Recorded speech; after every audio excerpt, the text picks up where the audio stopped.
I be minding my business playing Apex. And then I got a comment and somebody was like, yo, I love your Juice WRLD session breakdowns. And I was thinking, I ain't did a Juice WRLD session breakdown in a very long time. Haven't seen you in a few days. Where you been? T-Minus made the beat. It wasn't a Nick Mirror beat. So I was just looking in here. So the recording session looks pretty simple, right? We see a bunch of takes over here. Got a bunch of takes. Yeah, not that much. Like, I seen Juice WRLD sessions with way more takes, but it ain't that, like, it ain't nothing that crazy. Let's look at the record track. On the record track, this is what the EQ look like. The compressor look like that. And then the auto-tune AFX, this is what they used. It was retune speed 10, G minor for that, no humanized. That's all it was. So that's what the settings for that. All right. They reduced the volume like -4. Then right here again on the auto tune, let's see what's on the track. So 10 retune speed. Then the RVox is the Pensado good vocal, -5.9 on that. The energy's here, the output's there, the gain, whatever's up there, right? I'm pretty sure those are the same settings that's throughout the song. I don't have the Pro Q2 EQ. And then on the RVox, they still got the Pensado good vocal again. They got the lead vibe presets from the E channel there. Then we got the legacy version of the 1176.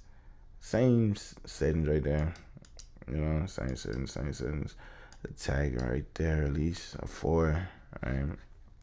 That looks cool. And then the de-esser, male S. So we got that there. Okay. The H delay, so 4th, 170 BPM. Low pass, no lo-fi host, ping pong for the delay. Valhalla verb right here, large chamber, 1980s mode chamber, pre-delay mix, decay time, everything's right there. You can screenshot that. And then we got verb 2, deep vocal space, 1980s chorus space. You see the settings, you can screenshot that. Then on aux 5, we got a C1 comp, and you see the settings right there. Low reference, make up 1.7, threshold -24.4, 2 to 10 to 1, attack 2, release 50, PDR 0. And on the master fader, even though it's grayed out, it's the L2. Apparently this is the plugin that ruined music, apparently. But let's see. Now let's see. Now that we got those, now that we got those settings out the way, let's look at how Juice recorded. So let's see. Rockstar in his prime.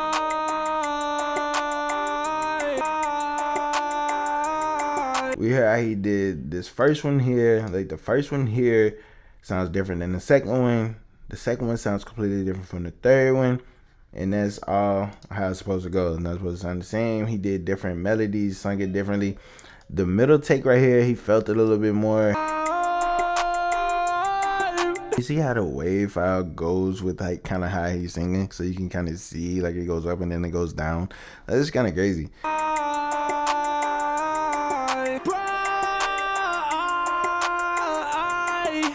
Yeah, he really got into the bag right here on this one, because you can tell how he started the first one right here. We can tell the first one. So Rockstar in his prime. most artists would have tried to keep that same little vibe right there, but see, we get here like Rockstar in his prime.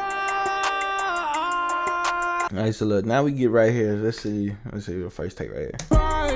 If I take too many perks, then I won't die. So we got that. I can't deal with this hurt on my own. And then we see right here, see the consistencies in his vocal take. Even though these are two different takes, but he said the same thing. We see what's consistent. You see how consistent that looks to that take. Like, they look very similar.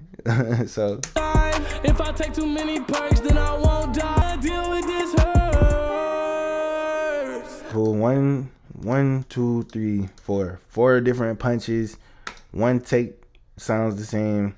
This take sounds a little bit different. This is completely different from the ending. So if you're making music like Juice WRLD or just making music in general, your hook should have some type of movement. We can tell where it starts and it shouldn't end where it started, right? We need movement. We need that journey between the beginning and the end of the hook that lets us know the song is progressing. So let's move to the verse. Let's see what's going on with the verse. A lot of punches. So we got 1, 2, 3, 4, 5, 6, 7, 8, 9, 10, 11, 12, 13, 14, 15, 16, 17, 18, 19, 20, 21, 22, 23, 24, 25, 26. So we got 26 punches, right? So, all right, 26 punches. Then it goes back into those. They just move those over. But we ain't got that many fades, so Juice recorded very, very well. All right, so let's see. Let's go back over here. Let's get it. Let me turn the beat off. Never mind. Let's keep the beat. Everything's just fine. Mine is the fact. I feel like punching. All right, so let's see how many seconds. So from 109 to 119, somewhere between like 119. So for 10 seconds, he kept one little flow, and then he switched it after 10 seconds. Everything's just fine. Mine is the fact. Juice switched the flow right here. Like the beat didn't have the hi-hats in this part right here. So the flow is a little bit different, right? So pay attention. When the hi-hats come into the beat, that's when Juice WRLD switches up the flow, right? It speeds up the flow. He's changing when the beat changes. That's something that a lot of artists overlook. Like if you change when the beat changes, that's gonna reset the listener's ear. Right, so, and again, the flow switched again. So after these takes right here, 1, 2, 3, those three, he's switching. As you can tell, like 1, 2, 3, he switched on the fourth one. 1, 2, 3, switched right here. Okay, so if we follow in the pattern, it's gonna go 1, 2, 3, and it's gonna be a switch here. So let's see. I've been part of me not tracing my style. Devil pulling up a chair. He's sitting right over there. Flow keeps switching. So every time we look at it, so every 3 punches he's switching, right? Every 3 punches, he's switching. But you could tell the takes are very consistent. They didn't clip gain or anything.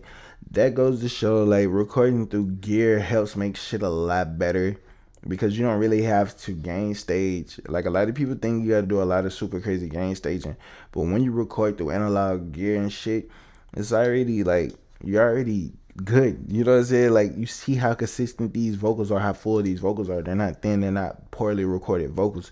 And he's gonna sound the same regardless of whatever settings they put down here. Like the vocal take is a good vocal take. And we see how that just flowed right back into the hook. It really wasn't no crazy drop off. It wasn't no crazy build up. It wasn't like too bad. Like it just flowed smoothly into that. Alright. And listening to the song is kind of fucked up though. Like, you know what I'm saying? It's kind of crazy because you know how he passed away, but it's like damn. You know what I'm saying?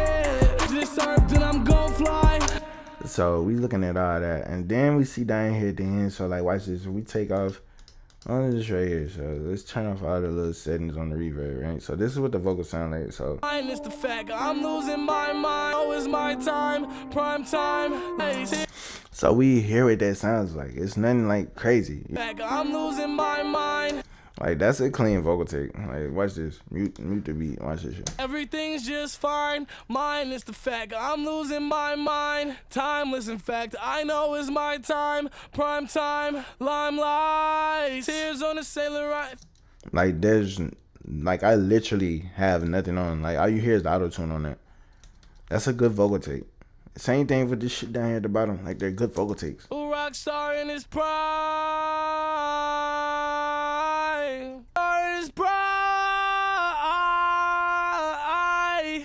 Like you hear that, like it's simple, straight to the point. Like those are good vocals. Like a lot of people done fell into the trap of thinking, oh man, the preset is gonna make me sound good. But I mean, you could put frosting on shit and it ain't gonna make it a good cake. It's still shit at the end of the day. It's gonna be shit with frosting. You know what I'm saying? So if you have bad vocal recordings and you put a good preset, a good mix on it, it's still a bad recording. You know what I'm saying? It's still a bad song. It's still lacking energy, right? So if you're doing things wrong and expecting the mix to fix it, it's not gonna help. It's only gonna make the problem worse. It's gonna bring more attention to what you're lacking at, right? So this Juice recording session wasn't too crazy. It was very simple, straight to the point, good vocal takes. You know, it wasn't that many takes in the session like that. But if you want me to break down more Pro Tour sessions, let me know in the comment section below. And if you got sessions that you want me to break down, send them to me. Keep in mind, these videos are for educational purposes only. You're not gonna sound exactly like Juice WRLD. The settings, the breakdowns is to help you, inspire you to figure out what's gonna work best for you.